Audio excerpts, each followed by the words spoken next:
मेरी माँ मुझे रोज़ाना ओल्ड एज होम से फ़ोन करती, रोते हुए कहती कि बेटा तुम्हारे पापा बहुत बीमार हैं, तुम्हें बहुत याद करते हैं, तुम आकर एक बार मिल जाओ। और मैं माँ को उल्टा सीधा कहकर फ़ोन बंद कर देता। मैंने अपने बूढ़े मम्मी पापा को आधी रात को घर से निकाल दिया था। वो ओल्ड एज होम में रह रहे थे। मुझे उनसे नफ़रत हो गई। उस सदमे में मेरे पापा मर गए। मैं पापा के अंतिम संस्कार पर भी नहीं गया। 9 महीने के बाद माँ ने फ़ोन किया और कहा कि बेटा तुम्हारे पापा तुम्हारी एक चीज़ मुझे देकर गए थे, वो आकर ले जाओ। मैं भागता हुआ मम्मी के पास चला गया, लेकिन वहाँ मेरे होश उड़ गए, क्योंकि पापा ने उस चीज़ में अपनी माँ की बात सुनकर रोहन का दिमाग फटने लगा था। उसका गुस्से से बुरा हाल हो गया। उसकी माँ बुढ़ापे में प्रेग्नेंट हो गई थी। उसकी माँ से इस उम्र में ऐसा पाप हो गया और उसके सामने वो शर्म से सर झुकाए बैठी रहीं। और रोहन को भी समझाया इस बात को अब यहीं ख़त्म कर दो, लेकिन रोहन कुछ सुनने को तैयार नहीं था। लोग उसका मजाक उड़ा रहे थे कि इस उम्र में उसकी माँ प्रेग्नेंट हो गई। उसकी इज्जत की धज्जियाँ उड़ाई जा रही थी। वो ये सब बर्दाश्त नहीं कर सकता। वो बोला कि मम्मी सच सच बताइए ये सब कुछ कैसे हुआ। मगर उसकी माँ ने नज़रें झुका ली और इतना कहा कि बेटा मुझे थोड़ा टाइम दे दो, मैं तुम्हें सारा सच बता दूंगी। कौन सा सच? रोहन एकदम चिल्लाया, लेकिन अपनी माँ की आंखों में आंसू देखकर वो अपना गुस्सा पी गया और उठकर घर से बाहर निकला। लेकिन हर तरफ बातें बनाई जा रही थी और सबकी नज़रें उसका पीछा करने लगी। देखो तो रोहन की माँ को बुढ़ापे में भी बेटा होने वाला है। बेटा खुद बाप बनता, लेकिन यहाँ तो उल्टा ही हिसाब चल रहा है। क्या पता मामला कुछ और ही हो। ये बात सुनकर रोहन का खून खौल उठा। ये लोग उसकी माँ के कैरेक्टर पर शक कर रहे थे। वो तेज़ कदमों से अपने दोस्तों के पास पहुंचा। उनके चेहरे पर शरारत भरी मुस्कुराहट थी। यार ये सब क्या चल रहा है? तेरी मम्मी सच में? उसके दोस्त ने पूछा। रोहन गुस्से में बोला कि बंद करो ये बकवास, लेकिन दोस्त हंसने लगे। वो बोला गुस्सा क्यों हो रहा है? वैसे तेरी फैमिली ने तो सबको सरप्राइज दे दिया। ये सुनकर रोहन की बर्दाश्त अब जवाब दे गई। उसने गुस्से में अपने दोस्त का गिरेबान पकड़ लिया कि एक और शब्द कहा तो अच्छा नहीं होगा। रोहन की आंखों में खून उतर आया। दोस्तों ने छुड़ा तो दिया, लेकिन वो रोहन का मजाक उड़ाते रहे। वो वहाँ और नहीं रुक सकता था। उसने तेजी से गाड़ी निकाली और अंधाधुंध सड़कों पर दौड़ने लगा। रात को वो घर लौटा तो माँ दरवाजे पर खड़ी हुई थी। बेटा कहाँ थे? तुम्हें मैंने कितनी बार फ़ोन किया। कहीं नहीं, वहीं जहाँ मेरी इज्जत अभी बची हुई है, रोहन ने कड़वेपन से कहा। रोहन बेटा मैं तुम्हारा ही भला चाहती हूँ। जो कुछ हो रहा है उसके पीछे एक सच है, लेकिन अभी वक्त नहीं आया कि मैं वो सब कुछ बताऊँ। तो रोहन का गुस्सा और बढ़ गया। मम्मी आप जानती हैं कि इस वक्त मुझे किस बेइज्जती का सामना करना पड़ रहा है? माँ ने खामोशी से आंखें बंद कर ली। एक आंसू उनके गाल पर बह निकला। क्या तेरी इज्जत मेरी इज्जत से बढ़कर है? ये बात रोहन के दिल में उतरी, लेकिन उस वक्त वो जज्बात में अंधा हो चुका था। हाँ, मेरी इज्जत सबसे ज़्यादा ज़रूरी है। ये कहकर वो तिलमिलाता हुआ अपने कमरे में चला गया। रात के 12 बज रहे थे जब रोहन गुस्से में अपनी मम्मी पापा के कमरे में दाखिल हुआ। उसके चेहरे पर एक अजीब सी सख्ती थी। माँ बिस्तर पर लेटी हुई, उनकी कमज़ोर आंखें नींद में भी उदासी से भरी हुई थी। पापा एक कुर्सी पर बैठे आसमान की तरफ देख रहे थे, जैसे किसी मदद के इंतज़ार में हो। रोहन चीखते हुए बोला कि उठिए। उसकी आवाज़ कमरे की खामोशी में चीरती हुई चली गई। माँ और पापा दोनों ने चौंक कर उसकी तरफ देखा। क्या हुआ बेटा? पापा ने परेशानी से पूछा। अब आप लोग इस घर में और नहीं रह सकते। रोहन के शब्द किसी बिजली की तरह माँ के दिल पर गिरे। बेटा क्या कह रहे हो? ये हमारा ही घर है। माँ की आवाज़ कांपने लगी। वो बोला ये घर था, लेकिन अब नहीं है और तमाशा नहीं बन सकता। लोग मेरा मजाक बना रहे हैं। मेरी इज्जत दांव पर लग चुकी है और इस सब के जिम्मेदार आप दोनों हैं। माँ का चेहरा सुर्ख पड़ गया, जैसे किसी ने उनकी शरीर की जान निकाल ली हो।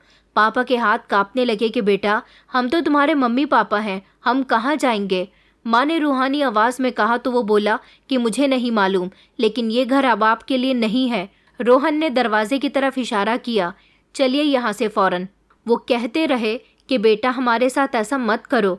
पापा ने उसके हाथ थामने की कोशिश की, लेकिन रोहन ने गुस्से से अपना हाथ खींच लिया और कहा कि मुझे अपनी बातों में मत फंसाइए।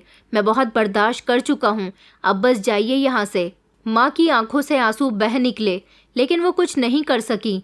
वो पापा की तरफ देखने लगी जैसे मदद मांग रही हूँ। बेटा क्या तुम हमें इतनी आसानी से अकेला कर दोगे? हमने तुम्हें पाला पोसा, कितनी कुर्बानियाँ दी, और आज तुम। ये कहते हुए पापा की आवाज़ घबरा गई, लेकिन रोहन ने एक नज़र भी उनकी तरफ नहीं देखा। ये सब मत दोहराइए पापा, मैं अब और नहीं सुनना चाहता। बेटा, ये वक्त भी गुजर जाएगा, लेकिन ये जो ज़ख्म दे रहा है और वो कभी नहीं भरेगा। ये ज़ख्म मुझे मिला है, आप लोगों ने मुझे दुनिया के सामने शर्मिंदा कर दिया। रोहन चीखा और दरवाज़ा खोल दिया। माँ ने एक आखिरी बार अपने बेटे को देखा, लेकिन वहाँ सिर्फ सख्ती और नफ़रत की आग थी। चलो, हमें अब अपनी जगह ढूंढनी होगी, पापा ने मायूसी की आवाज़ में कहा। माँ ने कांपते हाथों से अपनी चादर ओढ़ी और दरवाजे की तरफ बढ़ी। वो जानती थी कि अब उनका बेटा उन्हें अपने घर में नहीं रखना चाहता। वो बेबसी से पापा का हाथ का सहारा लेकर दरवाजे से बाहर निकल गईं। रोहन ने एक लम्हे को दरवाजे पर नज़र डाली। माँ की भीगी हुई आंखों में एक ऐसा दर्द था जो शायद वो कभी नहीं भूल सकता, लेकिन वो अपने फैसले पर जुटा रहा। जैसे ही माँ बाप सड़क पर निकले, रोहन ने दरवाज़ा ज़ोर से बंद कर दिया। सड़क पर खामोशी थी। मम्मी और पापा एक दूसरे के करीब खड़े थे। माँ ने एक बार पीछे मुड़कर अपने घर को देखा, वही घर जहाँ उन्होंने ज़िंदगी गुजारी, जहाँ उनका बेटा पलकर जवान हुआ, लेकिन आज वही बेटा अब उन्हें बेघर कर चुका था। हम कहाँ जाएंगे? माँ ने पापा का हाथ थामकर सवाल किया। कहीं ना कहीं जगह मिल ही जाएगी, तुम फिक्र ना करो, पापा ने नम आंखों से कहा, लेकिन उनकी आवाज़ में वही टूटापन था जो एक बेसहारा में होता है। रात का अंधेरा बढ़ने लगा। बेसहारा चलते चलते वो दोनों थक चुके थे। मौसम ठंडा होने लगा। अब क्या करें, हम कहाँ जाएं? पापा थक तो गए, लेकिन टूटे नहीं। उन्होंने अपने आसपास नज़र दौड़ाई। वो जानते थे कि अब उनके पास कोई रहने की जगह नहीं रही। अचानक पापा को एक ख्याल आया, एक ओल्ड एज होम है शहर के दूसरे कोने में, शायद हमें वहाँ जगह मिल जाए। माँ ने धीमे से सर हिलाया। उन्होंने एक आखिरी बार पीछे मुड़कर देखा कि शायद किसी चमत्कार के लिए रुकी हों कि रोहन दरवाज़ा खोलकर उन्हें अंदर बुला ले, लेकिन वो दरवाज़ा बंद ही रहा, बिल्कुल रोहन के दिल की तरह। कुछ घंटे के सफ़र के बाद वो एक इमारत के सामने खड़े हुए, जहाँ एक बोर्ड पर लिखा हुआ था सीनियर सिटीज़न केयर हाउस। वहाँ के हेड ने उन्हें सवाल वाली नज़रों से देखा, लेकिन उनकी बेबसी को समझते हुए उन्हें एक छोटा सा कमरा दे दिया गया। कमरे में 2 पुराने पलंग, एक छोटा टेबल और दीवारों पर कुछ धुंधले से रंग थे। माँ ने पलंग पर बैठते ही गहरी सांस ली, जैसे सालों की थकान एक लम्हे में उन पर हावी हो गई हो। ये जगह तो ठीक है, कम से कम सर छुपाने की जगह तो मिली, पापा ने माँ को तसल्ली देने की कोशिश की। माँ ने ज़बरदस्ती मुस्कुराकर उनकी तरफ देखा, लेकिन उनकी आंखों में खालीपन था। ओल्ड एज होम में वक्त जैसे रुक सा गया। हर तरफ खामोशी थी। बस कभी कभार किसी बूढ़े के कराहने की आवाज़ आती या फिर नर्स के कदमों की छाप सुनाई देती। माँ की तबीयत दिन ब दिन बिगड़ने लगी। वो अक्सर घंटे खामोश बैठकर बस कुछ न कुछ सोचती रहती। पापा उन्हें बार बार हौसला देते, उनके लिए चाय बनाते और उनसे बातें करने की कोशिश करते, लेकिन वो कमज़ोर पड़ती जा रही थी। क्या सोच रही हो?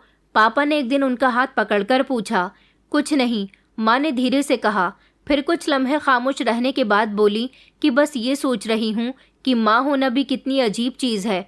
बेटा चाहे जितना भी बड़ा हो जाए, पर माँ के लिए वो हमेशा बच्चा ही रहता है, और बच्चा जब माँ को छोड़ दे तब भी माँ उसे छोड़ नहीं सकती। पापा ने गहरी सांस ली और उनके हाथ को मजबूती से पकड़ लिया। पापा को अभी भी उम्मीद थी कि रोहन को कभी तो एहसास होगा और वो उन्हें वापस बुला लेगा। वो हर दिन फ़ोन उठाते और रोहन का नंबर मिला लेते। हेलो रोहन बेटा, कैसे हो? पापा मैं बिज़ी हूँ, आप बार बार कॉल क्यों करते हैं? रोहन की आवाज़ हमेशा सख्त होती। बेटा, बस तुम्हारी मम्मी की तबीयत ठीक नहीं लग रही थी, अगर तुम आ जाते तो। लेकिन वो बात को काटते हुए बोलता कि पापा मैंने कहा ना मैं बिज़ी हूँ, प्लीज़ मुझे बार बार तंग नहीं करें, और बस इतना कहकर कॉल कट जाती। पापा ने फ़ोन हाथ में पकड़े पकड़े माँ की तरफ देखा। वो पहले ही समझ चुकी थी कि क्या हो गया होगा। उन्होंने नम आँखों से पापा के हाथ पर हाथ रखा और धीमे से बोली कि बस ऊपर वाले से प्रार्थना करो, शायद एक दिन उसे हमारी याद आए। रात के अंधेरे में जब सब लोग सो चुके थे, तो माँ चुपके से बिस्तर से उठी और खिड़की के करीब जाकर बैठ गई। बाहर चांदनी फैली हुई थी, मगर उनके दिल के अंधेरे को कोई रोशनी मिटा नहीं सकती। मेरा दिल बहुत भारी हो रहा है, पापा ने एक शाम माँ से कहा। वो कुर्सी पर बैठे हुए खिड़की से बाहर घूर रहे थे। बस प्रार्थना करो कि ऊपर वाला सब ठीक करेगा, माँ ने धीरे जवाब दिया, लेकिन उनकी आवाज़ में अभी भी यकीन की कमी थी। पापा रोज़ की तरह रोहन को फ़ोन करने के लिए अपना मोबाइल उठाते, लेकिन उनके हाथ कांप रहे होते। बड़ी मुश्किल से नंबर डायल किया। हेलो रोहन बेटा, उन्होंने इतना ही कहा तो वो बोला कि पापा आप फिर से फ़ोन कर रहे हैं, मैंने कहा था ना कि मुझे तंग नहीं करें। रोहन का व्यवहार सख्त था। बेटा बस एक बार आकर हमें देख जा, तेरी माँ की तबीयत भी ठीक नहीं है और मुझे भी कुछ दिनों से सीने में दर्द उठ रहा है। पापा ने मिन्नत करी तो वो कहने लगा कि पापा प्लीज़, मैंने पहले ही बहुत परेशानी झेल ली है, मैं अब और ड्रामे नहीं सुन सकता। अगर आपकी तबीयत ख़राब है तो डॉक्टर के पास जाइए, मुझे इस सब में मत घसीटो। बस फिर फ़ोन बंद हो गया और पापा कुछ लम्हे के लिए खामोश बैठे रहे। फिर धीमे से मोबाइल को मेज़ पर रख दिया। उनकी आंखें कहीं गुम हो गईं, जैसे वो किसी गहरी सोच में डूब चुके हों। क्या कहा उसने, माँ ने पूछा तो पापा ने ज़बरदस्ती मुस्कुराकर कहा कि कुछ नहीं, बस वो बिज़ी था। लेकिन हकीकत ये थी कि वो अंदर से टूट चुके थे। अगली रात पापा की तबीयत अचानक बिगड़ने लगी। उनका सीना ज़ोर से दर्द करने लगा, सांस उखड़ रही थी, माथे पर पसीना था। माँ घबराकर नर्स को बुलाने भागी, लेकिन तब तक बहुत देर हो चुकी थी। जल्दी एम्बुलेंस बुलाइए, नर्स ने कहा, लेकिन पापा का जिस्म निढाल पड़ गया। उन्हें हार्ट अटैक हुआ था। हमने पूरी कोशिश की, लेकिन वो डॉक्टर ने बात अधूरी छोड़ी। माँ के कानों में जैसे कोई बम फूट गया हो। ये नहीं हो सकता, मेरे पति नहीं जा सकते, वो तो बस कुछ लम्हे पहले ठीक थे, माँ ने रोते हुए कहा। लेकिन हकीकत यही थी कि वो अब इस दुनिया में नहीं रहे। माँ ने कांपते हुए हाथों से रोहन का नंबर मिलाया। हेलो बेटा, तुम्हारे पापा। मम्मी की आवाज़ आंसुओं में डूबी हुई थी। वो हमें छोड़कर चले गए बेटा। उनके बताने पर कुछ लम्हे के लिए खामोशी छा गई। पापा चले गए, रोहन ने आहिस्ता से दोहराया तो माँ बोली कि बेटा कम से कम आखिरी बार उन्हें देख तो लो। लेकिन रोहन के दिल में कोई एहसास नहीं जागा। मम्मी वो तो पहले ही बीमार थे, ये तो होना ही था, मैं नहीं आ सकता। माँ को लगा जैसे किसी ने उनके दिल में छुरा घोंप दिया हो। बेटा वो तुम्हें आखिरी बार देखना चाहते थे, उनके चेहरे पर आखिरी वक्त तक भी तुम्हारा ही नाम रहा। मम्मी प्लीज़ मुझसे और जज्बाती बातें मत करें, कल ऑफिस में बिजी हूँ, आप ही उनका अंतिम संस्कार करवा दें। बस फिर फ़ोन बंद हो गया और माँ फ़ोन को सीने से लगाए। उनके होंठ कांप रहे थे और आंखों में से आंसू बहने लगे। वो सिसकियाँ लेते हुए बोली कि उनकी ज़िंदगी का सबसे बड़ा सहारा उनका पति अब वो भी छोड़कर चला गया और उनका बेटा जिसके लिए उन्होंने अपनी सारी ज़िंदगी लगा दी, उस लम्हे में भी वो उन्हें तन्हा छोड़कर चला गया। माँ एक बेजान लाश की तरह हॉस्पिटल की बेंच पर बैठ गई। उनकी आंखों में दर्द, बेबसी और दुख के सिवा कुछ भी नहीं था। रोहन बेटा, तूने अपनी माँ को जीते जी मार दिया। ओल्ड एज होम के आंगन में खामोशी छाई रही, सिवाय कुछ परिंदों की चहचहाहट जो माहौल को थोड़ा कम भारी बनाने की नाकाम कोशिश कर रहे थे। माँ बेंच पर बैठी हुई बस आसमान को घूरती रही। 2 दिन हो चुके थे, लेकिन रोहन का ना तो कोई फ़ोन, कोई मैसेज, कुछ भी नहीं आया। वो अपने पापा के अंतिम संस्कार पर भी नहीं आया। क्या आपको उम्मीद है कि वो आएगा? नर्स ने आहिस्ता से पूछा, जो कई दिनों से उनके साथ थी। उनकी हालत देखकर बहुत उदास थी। माँ ने एक उदास मुस्कुराहट के साथ सर झुका लिया। नहीं बेटी, मुझे उम्मीद नहीं, बस दिल में कहीं एक प्रार्थना है कि ये शायद मेरा बेटा पछताकर लौट आए, शायद एक नज़र अपने पापा का चेहरा देख ले। लेकिन वो बात पूरी न कर सकी। उनकी आंखें भर आईं। दूसरी तरफ रोहन अपने ऑफिस में बैठा हुआ था। सर, सुना है कि आपके पापा की डेथ हो गई, बहुत अफसोस करते हैं, एक नौकर ने हिम्मत करके कहा। तो रोहन ने एक नज़र उसकी तरफ देखा, जैसे वो उस बात का जिक्र तक भी सुनना नहीं चाहता हो। वो बोला, हाँ हो गया, लेकिन ये ज़िंदगी का ही हिस्सा है, लोग आते हैं और चले जाते हैं, तुम लोग बस अपने काम पर ध्यान दो, इन फजूल की बातों पर नहीं, उसने बेपरवाही से कहा और फाइलों में बिजी हो गया। उसके ध्यान में कहीं भी पछतावा नहीं था, न ही किसी गम का कोई असर बाकी रहा। खामोशी सिर्फ बाहर नहीं अंदर भी गहरी होती जा रही थी। वो कई दिनों से खाना नहीं खा रही थी और उनकी तबीयत और ज़्यादा ख़राब हो गई, लेकिन उनके अंदर हिलने वाली नन्ही सी जान उन्हें हर बार अपनी हिम्मत टूटने नहीं देती। तू जिंदा है मेरे बच्चे, मैं तेरे लिए जी रही हूँ, वो अक्सर अपने पेट पर हाथ रखकर कहती। रात को वो अपने कमरे में बैठी अपने बिस्तर पर पड़ी, रोहन की बचपन की तस्वीर देख रही थी। हर तस्वीर में एक मासूम हंसता खेलता बच्चा था जो अपनी माँ के बिना एक पल भी नहीं रहता था। यही बच्चा था ना जो मुझे छोड़कर चला गया। उनकी आंखों से आंसू गिरने लगे। वो आज भी रोहन के इंतज़ार में थी। वो आज भी चाहती थी कि वो पलट कर आए, एक बार कहे कि मम्मी मैं आपसे बहुत प्यार करता हूँ।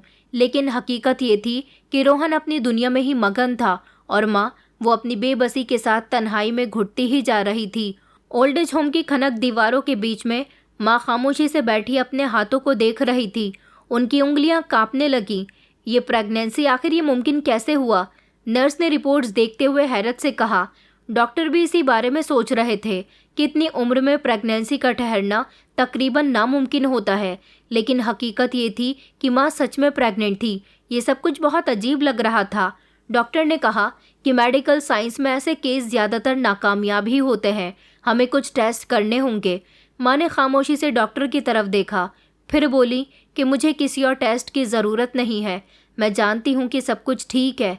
डॉक्टर की तरफ देखा, फिर धीमे से बोली कि मुझे किसी टेस्ट की ज़रूरत नहीं है, मैं जानती हूँ कि सब ठीक है।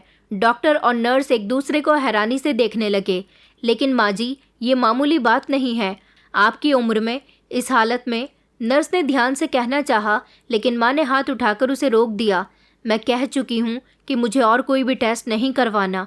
उनकी आवाज़ में कमज़ोरी थी, लेकिन मजबूती भी, जैसे वो इस हकीकत को किसी से बांटना ही नहीं चाहती हूँ। फिर नर्स कुछ लम्हे खामोश रही और धीमे से बोली कि कम से कम एक अल्ट्रासाउंड तो करवा लीजिए, शायद ये हमें उससे कुछ पता चल जाए जो ज़रूरी है। रात को माँ अपने कमरे में तन्हा बैठी। उन्होंने अपनी कमज़ोर उंगलियां आहिस्ता से पेट पर रखी और एक अजीब सी घबराहट उनके शरीर में महसूस की। खुद से बोली कि ये कैसा इम्तिहान है। उन्हें याद आया वो दिन जब पहली बार उन्हें इस प्रेगनेंसी का पता चला था। ये कैसे मुमकिन है? माँ जी से डॉक्टर ने कहा, क्या आपने कभी किसी को इस बारे में कुछ बताया, कोई ऐसी बात जो हमारे लिए जानना ज़रूरी हो? माँ बस खामोश रही। वो जानती थी कि अगर उन्होंने सच बता दिया तो लोग हैरत से कांप उठ जाएंगे, लेकिन क्या वो इसे रोज़ हमेशा छुपा सकती थी? क्या होगा अगर हकीकत सबके सामने आ गई? क्या रोहन को कभी पता चलेगा कि उसकी माँ ने ये सब क्यों सहा? वो जानती थी कि एक दिन सच ज़रूर खुलेगा, लेकिन वो वक्त अभी नहीं आया था। उन्होंने आंखें बंद कर ली और एक आंसू उनके गाल पर बहने लगा। ये बच्चा एक अमानत है और मैं उसे दुनिया के हर ताने हर सवाल से बचाकर रखूंगी। रात का वक्त था और रोहन अपने ऑफिस में बैठा हुआ लैपटॉप पर कुछ काम कर रहा था। बारिश की बूंदें खिड़की से टपकती रहीं और उसके आसपास खामोशी थी, लेकिन उसके अंदर एक बेनाम सी बेचैनी भी थी, जैसे कुछ गलत होने वाला हो। इस लम्हे उसका फ़ोन बजा। एक अननोन नंबर से फ़ोन आया। कौन हो सकता है इस वक्त? रोहन ने वो बड़बड़ाते हुए फ़ोन उठाया। हेलो। दूसरी तरफ कुछ लम्हों में खामोशी रही, फिर एक अनसुनी आवाज़ सुनाई दी जो धीमी थी लेकिन गहरी थी। क्या आप रोहन बात कर रहे हैं? जी मैं रोहन हूँ। आप कौन? मैं ओल्ड एज होम से नर्स बोल रही हूँ, आपको एक बहुत ज़रूरी बात बतानी थी। Old age home? रोहन का माथा शिकन में आ गया। नर्स एक लम्हा रुकी और फिर बोली। उसकी बातों ने रोहन को झंझोड़ कर रख दिया। मुबारक हो रोहन साहब, आपके छोटे भाई का जन्म हो गया। कुछ लम्हे के लिए रोहन को लगा कि शायद उसके कानों ने कुछ गलत सुना है। वो हैरानी से बोला, तुम क्या कह रही हो? आपकी माँ ने एक बेटे को जन्म दिया है, नर्स ने सुकून से कहा, और हमें आपसे फ़ौरन बात करनी है क्योंकि उस बच्चे के बारे में कुछ ऐसा है जो आपको जानना ज़रूरी है। रोहन की उंगलियां पसीने से भीग गईं। उसका दिल धड़क रहा था। रोहन साहब, हम आपसे रिक्वेस्ट करते हैं कि आप एक बार आकर अपनी माँ और भाई को देख लीजिए। लेकिन रोहन ने ईगो से फिर से सर उठाया और वो ये सब सुनकर शर्मिंदगी महसूस करने लगा, लेकिन साथ ही गुस्से में भी था। ये सब बकवास है, मुझे इन बातों में कोई दिलचस्पी नहीं। रोहन ने ये सब कहा और गुस्से में फ़ोन बंद कर दिया। फ़ोन बंद करते ही रोहन ने गहरी सांस ली, लेकिन उसके दिल की धड़कनें तेज़ हो चुकी थी। ये सब क्या हो रहा है? वो खुद से सवाल कर रहा था, क्या सच में मेरा कोई भाई पैदा हुआ है? और वो नर्स आखिर मुझे क्या बताना चाहती थी? उसने अपने आप से ही कहा। वो उनके हालात को अपने दिमाग से निकाल देना चाहता था। नहीं, मैं दोबारा इन सब में नहीं पड़ सकता। मैंने उन दोनों को अपनी ज़िंदगी से निकाल दिया और अब मैं मुड़कर नहीं देखूंगा। लेकिन वो जितना भी खुद को समझाने की कोशिश करता, उतना ही एक अजनबी बेचैनी उसके दिल में आ जाती। आखिर कई दिनों की कशमकश के बाद उसने फैसला कर लिया कि वो खुद जाकर हकीकत मालूम करेगा। रोहन की गाड़ी ओल्ड एज होम के दरवाजे के करीब आकर रुक गई। वो सीधा रिसेप्शन की तरफ गया, जहां नर्स उसे देखकर चौंक गई। आप आ गए? नर्स ने हैरत से देखकर कहा तो वो बोला, हाँ, मगर ज़्यादा बातें मत करो, बस मुझे अपनी माँ से मिलवा दो, रोहन ने सख्ती से कहा। नर्स ने एक गहरी सांस ली और खामोशी से उसे अंदर ले गई। रोहन ने गुस्से से दरवाज़ा खोला। सामने कुर्सी पर उसकी माँ बैठी हुई थी और उनकी गोद में एक छोटा सा बच्चा था, सेहतमंद, सुर्ख सफ़ेद, बड़ी बड़ी आंखों वाला मासूम सा बच्चा। माँ उसे प्यार भरी नज़रों से देख रही थी और आहिस्ता आहिस्ता उसके माथे को चूम रही थी। रोहन के अंदर गुस्से की एक लहर दौड़ गई। ये क्या तमाशा लगा रखा है? उसकी माँ की आंखों में कोई खौफ नहीं था, वो बस खामोश रही। उसने पूछा, माँ ये बच्चा किसका है? रोहन ने उंगली उठाकर इशारा किया तो माँ ने जवाब नहीं दिया, बस बच्चे को और करीब कर लिया, जैसे उसे किसी तूफान से बचाने की कोशिश कर रही हूँ। बोलो मम्मी ये किसका है? ये तुम्हारी उम्र में कैसे मुमकिन है? या फिर सच में लोग जो कह रहे थे वो सच है?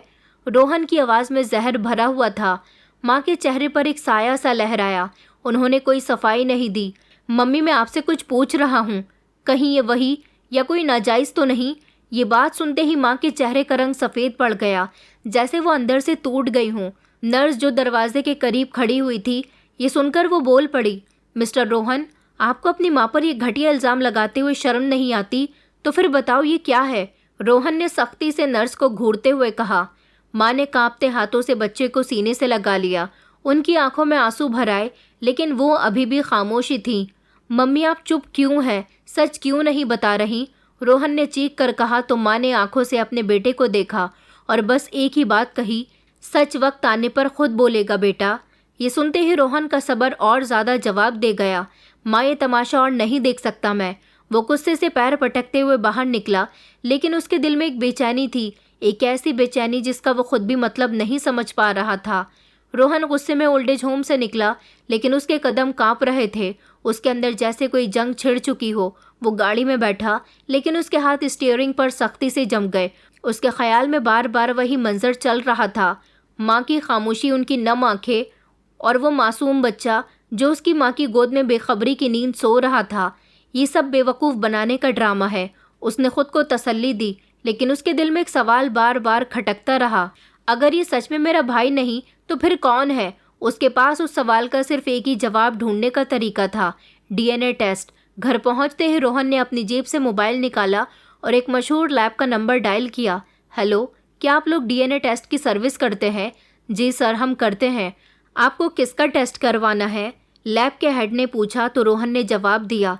एक लम्हे के लिए सांस रोक ली, फिर बोला कि एक नाजायज़ बच्चा है और मेरी माँ। दूसरी तरफ कुछ लम्हे खामोशी रही, फिर वो बोला, जी सर, आप हमारे क्लिनिक आ सकते हैं या हम खुद आपके बताए हुए जगह पर आकर सैंपल लेकर जा सकते हैं। मुझे खुद आना पसंद नहीं, आप कोई आदमी ओल्ड एज होम में भेजकर टेस्ट कर सकते हैं। जी सर, हम कर सकते हैं, हमें बस आपकी इजाज़त चाहिए। ठीक है, मैं जल्दी डिटेल्स भेजता हूँ। रोहन ने ये कहकर फ़ोन बंद कर दिया और एक गहरी सांस ली। ये फैसला लेना आसान नहीं था, लेकिन उसे यकीन हो गया कि ये टेस्ट सब कुछ साफ कर देगा। अगर ये मेरा सगा भाई होता तो वो इस ख्याल को सोचता रहा। अगले दिन लैब का एक लड़का ओल्ड एज होम पहुंचा। नर्स ने माँ को बताया कि एक आदमी उनके और बच्चे का सैंपल लेने आया है। माँ ने चौंक कर नर्स को देखा, फिर धीरे से बोली कि ये सब रोहन ने करवाया है ना? नर्स ने सर झुकाया, जैसे वो जानती थी कि ये लम्हा तकलीफ से भरा होगा। माँ ने आहिस्ता से बच्चे की तरफ देखा जो उनके कंधों पर सो रहा था। बेटा, तुम्हारी पहचान के लिए अब साइंस के सबूत चाहिए। माँ की गोद और मोहब्बत काफ़ी नहीं। उनकी आंखों में नमी आ गई, लेकिन वो खामोश रही। उसी लड़के ने खामोशी से उनका और बच्चे का सैंपल लिया और रिपोर्ट के लिए कुछ दिनों का टाइम मांगा और चला गया। ओल्ड एज होम के खामोश माहौल में एक बेचैनी सी फैल गई। उधर नर्स बार बार लैब को फ़ोन कर रही थी। वो रिपोर्ट के इंतज़ार में थी और उसका दिल किसी गहरे राज का एहसास दिला रहा था। आखिर उस दिन का सूरज निकला जब हकीकत का पर्दा खुलने वाला था। लैब के एक लड़के ने ओल्ड एज होम में आकर नर्स को एक लिफाफा दिया। ये रही आपकी डीएनए रिपोर्ट, मेहरबानी करके इसे देख लें, उस लड़के ने कहा और चला गया। नर्स ने कांपते हाथों से लिफाफा खोला। जैसे ही उसकी नज़र रिपोर्ट पर पड़ी, उसका रंग उड़ गया। ये कैसे हो सकता है? ये शब्द उसके होठों पर आकर दम तोड़ गए। उसकी आंखें हैरत से फैल गईं और हाथ में पड़ी रिपोर्ट कांपने लगी। ये गलती हो सकती है, वो एकदम से बोली। रिपोर्ट को दोबारा से पढ़ा, लेकिन शब्द वही थे, साफ और नाकाबिले यकीन। बच्चा रोहन का सच में भाई नहीं, बल्कि उसका बेटा है। पर यह कैसे हो सकता है? नर्स के कदम लड़खड़ा गए। उसने जल्दी से माँ के कमरे की तरफ दौड़ लगाई। माँ जो अपनी चारपाई पर खामोश बैठी हुई थी, नर्स की घबराई हुई शक्ल देखकर चौंक गई। क्या हुआ बेटी, तुम इतनी घबराई हुई क्यों लग रही हो? माँ ने धीरे से पूछा। नर्स ने धड़कते दिल के साथ रिपोर्ट उनकी तरफ बढ़ाई। माँ ने गहरी सांस ली, जैसे वो पहले से ही जानती थी कि उस कागज़ में क्या लिखा है। माँ जी, ये क्या है? नर्स की आवाज़ कपकपा रही थी। माँ ने नज़रें नीचे कर ली, जैसे उनकी आंखों में एक ऐसी बात छुपी हुई हो जो दुनिया के सामने आ गई तो ये सच है। बेटी, उन्होंने आहिस्ता से कहा, लेकिन ये कैसे मुमकिन है? नर्स को यकीन नहीं आ रहा था। माँ की आंखों से एक आंसू टपका और उन्होंने बच्चे को सीने से लगा लिया। ये वक्त आने पर सबको पता चल जाएगा, और आज वो वक्त आ गया। दूसरी तरफ रोहन भी बेचैन था। वो रिपोर्ट के इंतज़ार में था, लेकिन उसे यकीन था कि वो एक ऐसा नतीजा देखेगा जो उसके सारे सवालों का जवाब दे देगा। लेकिन जब उसके मोबाइल की घंटी बजी और नर्स की घबराई हुई आवाज़ सुनाई दी तो उसका दिल ज़ोर से धड़कने लगा। रोहन साहब, आपको फ़ौरन ओल्ड एज होम आना होगा। रिपोर्ट्स आ चुकी हैं और आपको खुद अपनी आंखों से ये सच देखना होगा। रोहन का माथा शिकन से भर गया। क्या मतलब? क्या लिखा है रिपोर्ट में? नर्स कुछ लम्हों के लिए खामोश रही, फिर आहिस्ता से बोली, बच्चा तुम्हारा सगा भाई नहीं बल्कि तुम्हारा अपना बेटा है। ये सुनते ही रोहन को लगा जैसे ज़मीन उसके पैरों तले से निकल गई हो। ये क्या बकवास है? ये कैसे मुमकिन है? उसका जिस्म कांपने लगा। यही सच है रोहन साहब, नर्स ने कहा। अब आपको खुद आकर अपनी माँ से ये राज पूछना होगा। रोहन के हाथ से फ़ोन गिर गया। उसकी सांस फूलने लगी और ख़याल में एक ही सवाल आने लगा कि ये सब कुछ कैसे हुआ? आखिर ये सच मेरे सामने इतनी देर से क्यों आया? वो गाड़ी की चाबी उठाकर दीवानों की तरह बाहर निकला। गाड़ी स्टार्ट की और पूरी रफ्तार में ओल्ड एज होम की तरफ पहुंचा। उसके ख्याल में अजीब व गरीब हालात आ रहे थे। रोहन ओल्ड एज होम पहुंचा और तेज़ी से अंदर दाखिल हुआ। नर्स पहले से ही दरवाजे पर मौजूद थी, जैसे वो उसका इंतज़ार कर रही हो। कहाँ है मेरी माँ? रोहन ने सख्ती से कहा। अंदर है, अपने कमरे में, नर्स ने उसे बताया।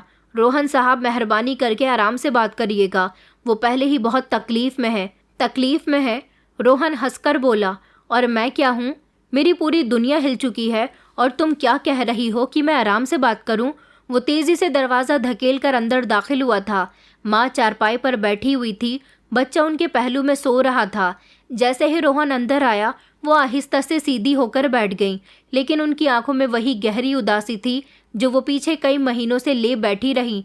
मम्मी, रोहन की आवाज़ में घुला सदमा और बेयकीनी सब कुछ शामिल था। ये क्या है? ये सब झूठ है ना? इस पर माँ ने आहिस्ता से उसे देखा। उनकी आंखों में आंसू तैरने लगे। बेटा, वो धीमे से बोली, मैं जानती थी कि एक दिन तुम आओगे और ये सवाल करोगे। तो फिर जवाब दे मम्मी, ये बच्चा मेरा भाई नहीं बल्कि मेरा बेटा कैसे हो सकता है? माँ की आंखों से एक आंसू गिरा, लेकिन वो खामोश रहीं। कुछ तो बोलिए, क्या सच है? आपने कोई ऐसा कदम उठाया जिससे हमारी इज्जत खाक में मिल जाए? ये सुनकर उन्होंने कांपते हाथों से बच्चे को सीने से लगाया। बेटा, तुमने अभी जो कहा वही सुनने का मुझे सबसे ज़्यादा डर था। वो धीरे से बोली। मम्मी, आपका खामोश रहना मेरे शक को और ज़्यादा बढ़ा रहा है। मुझे सच जानना है, अभी इसी वक्त। माँ ने एक गहरी सांस ली, जैसे वो सालों का बोझ एक लम्हे में उतारना चाहती हूँ।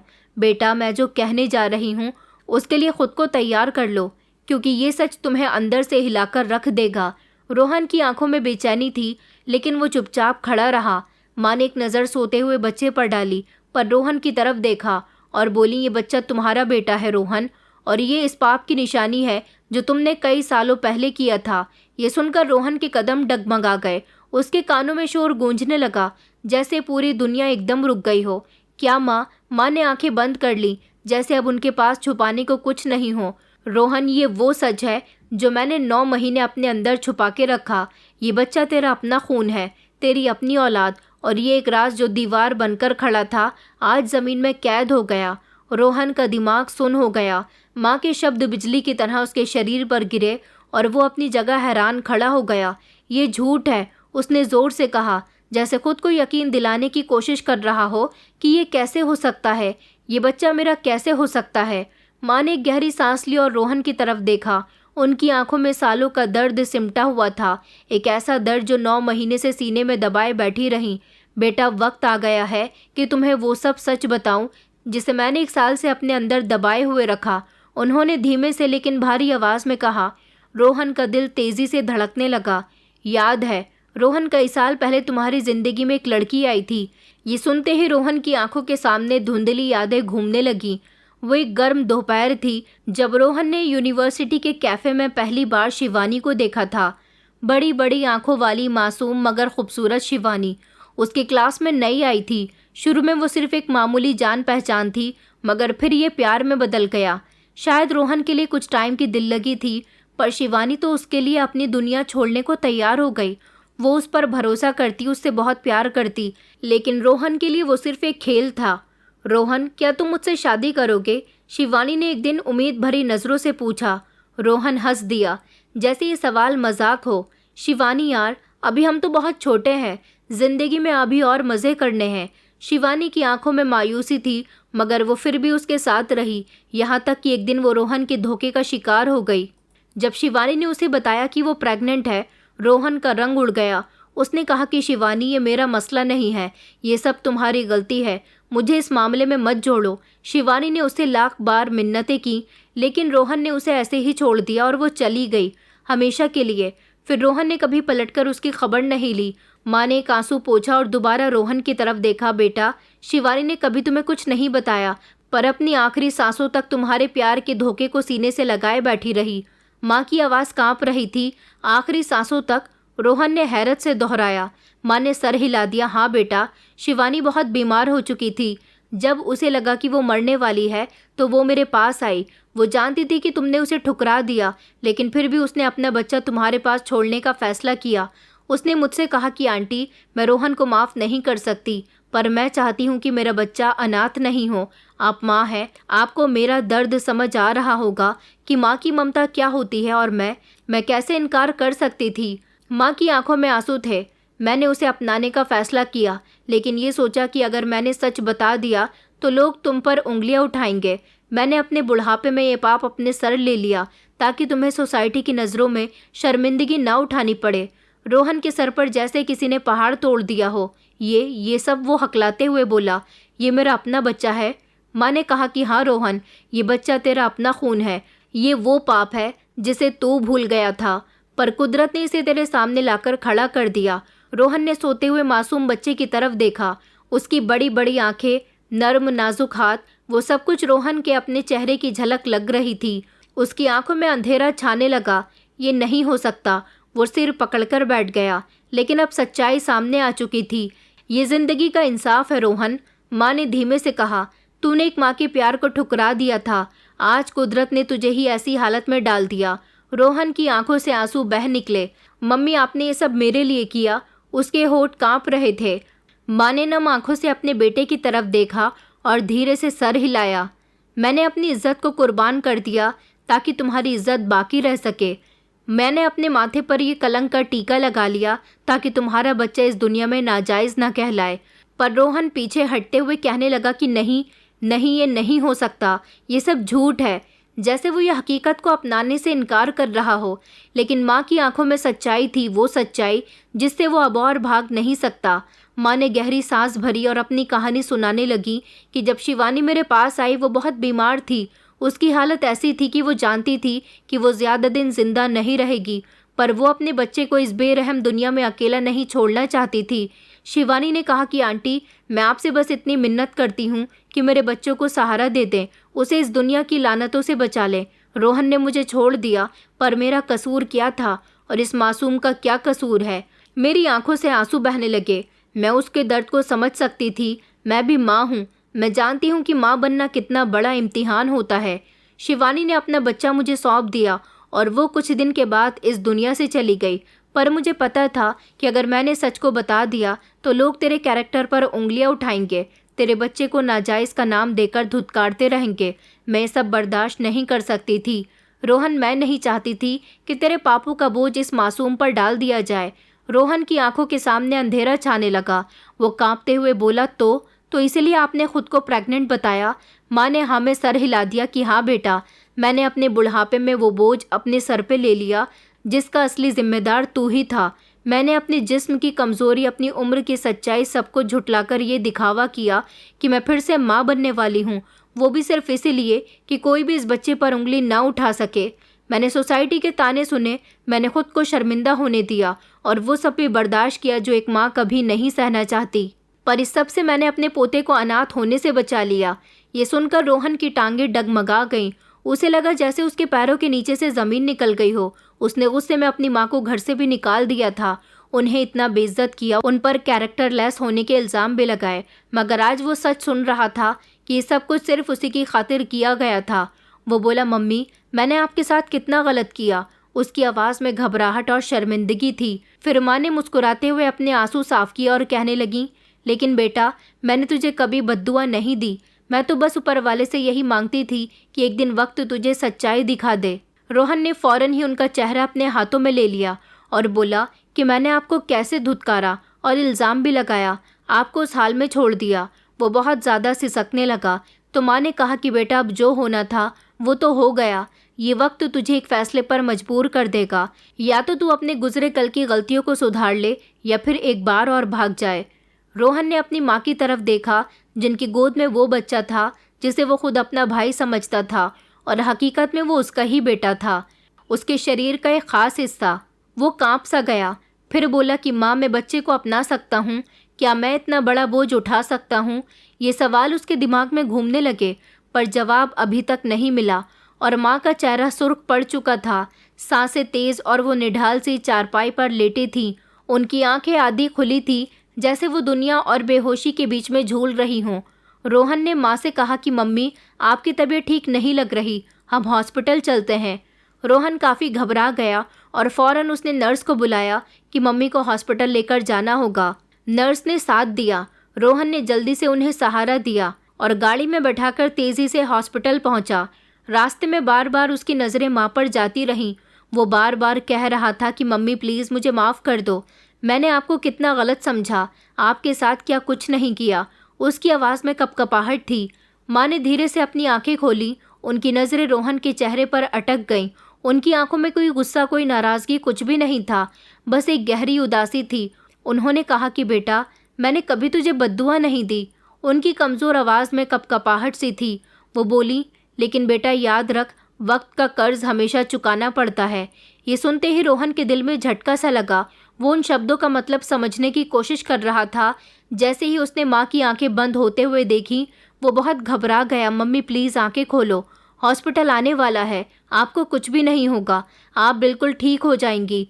वो बेबसी से ये सब बोलता रहा। गाड़ी तेज़ी से हॉस्पिटल के दरवाजे पर जाकर रुकी और डॉक्टर भागते हुए आए। उन्हें फ़ौरन ही आईसीयू में ले जाया गया।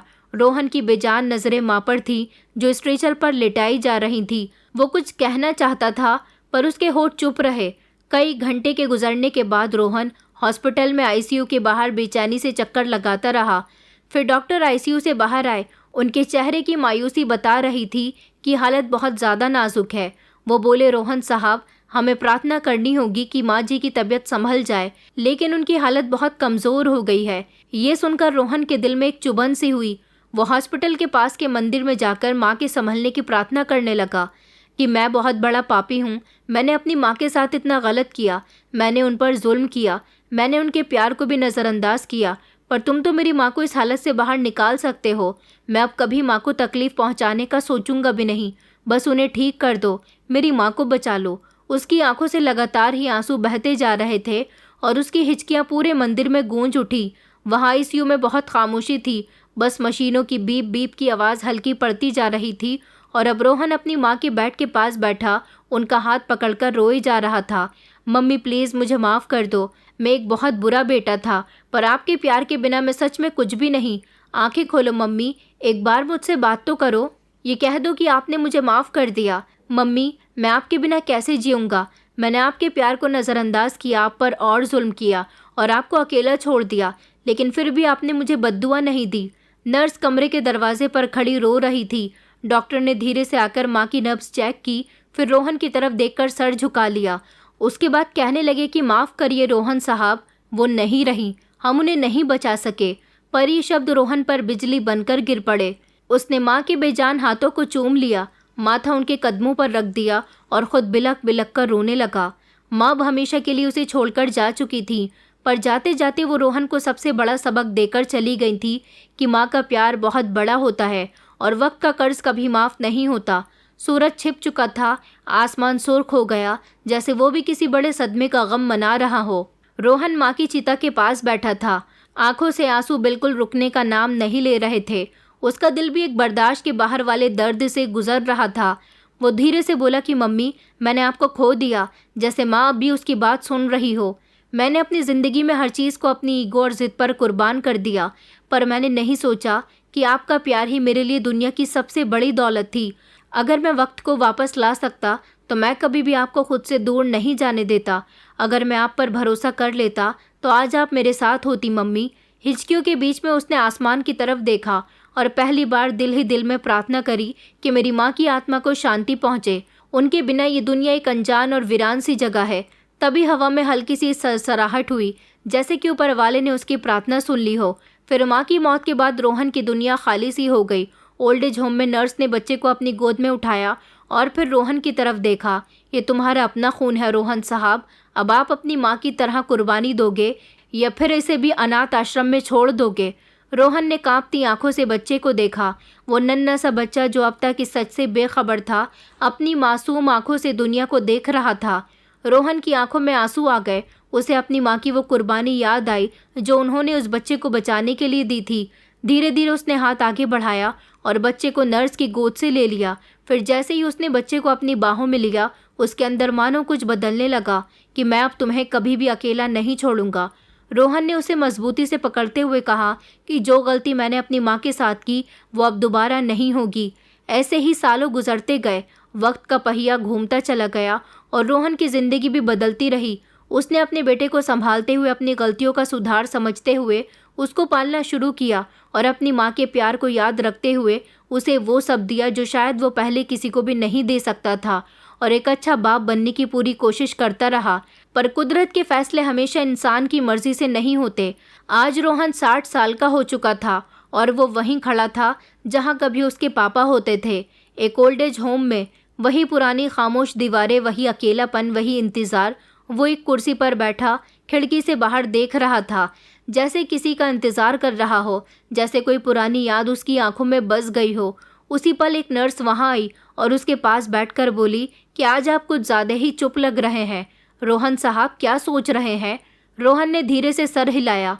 आंखों में सालों का दर्द छुपा हुआ था। बस जिंदगी को देख रहा हूँ, वही जिंदगी जो इंसान को उसके वही कर्म वापस लौटा देती है जो वो दूसरों के साथ करता है। नर्स सब कुछ सुनती रही।